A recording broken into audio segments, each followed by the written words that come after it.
ಇವತ್ತು ಏನಾಗಿದೆ ಅಧ್ಯಕ್ಷರೇ, ನಾನು ಹೇಳ್ಬೇಕೋ ಹೇಳ್ಬಾರ್ದು, ಮನೆ ಮುಖ್ಯಮಂತ್ರಿಗಳು ಇಲ್ಲಿ ಕುಂತಾರ ಅಂತ ತಿಳ್ಕೊಂಡು ಮಾತ್ರ ಹೇಳ್ಬೇಕಾಗ್ತದೆ. ನಮ್ಮ ತಂದೆ ಸಮಕಾಲೀನ ಒಬ್ಬ ಮಂತ್ರಿಗಳ ಹತ್ರ ನಾನು ಹೋಗಿದ್ದೆ.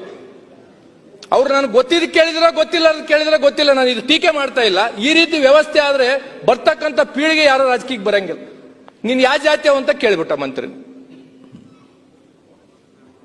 ಅಂದ್ರೆ ನಮ್ಗೆ ಜಾತಿ ನೋಡಿ ಅನುದಾನ ಕೊಡ್ತಾರೆ ಅಧ್ಯಕ್ಷರೇ?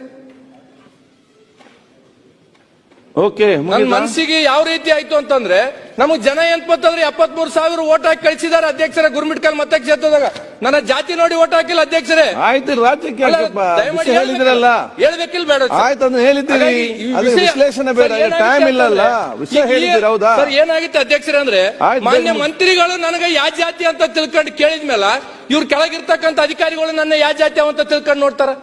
ಓಕೆ, ಈ ವ್ಯವಸ್ಥೆನ ಏನ್ಪಂತಂದ್ರೆ ಬಂದ್ಬಿಟ್ರೆ ನಾವ್ ಯಾರು ಏನ್ಪಂತಂದ್ರೆ ಕೆಲಸ ಮಾಡಕ್ ಆಗಲ್ಲ. ನಾವ್ ಯಾರು ಏನ್ಪಂತಂದ್ರೆ ಈ ಚುನಾವಣೆ ವ್ಯವಸ್ಥೆಗೆ ಏನ್ಪಂದ್ರೆ ಬರಕ್ ಆಗಂಗಿಲ್ಲ. ನಾವ್ ಯಾರು ಏನ್ಪಂತಂದ್ರೆ ಸಂವಿಧಾನವನ್ನ ಉಳಿಸ್ಲಕ್ ಆಗಂಗಿಲ್ಲ. ದಯಮಾಡಿ ನಾನು ಮನವಿ ಮಾಡ್ತಕ್ಕಂಥದ್ದು ಇಷ್ಟೇ ಇದೆ ಅಧ್ಯಕ್ಷರೇ. ಕಂಕ್ಲೂಡ್ ಮಾಡಿ. Okay sir. ಸರ್, ನಮ್ಗೆ FD ಅಂದ್ರೆ ಗೊತ್ತಿಲ್ಲ ಸರ್. ನಮ್ ತಂದೆಯವರು 5 ವರ್ಷ ಇರುವ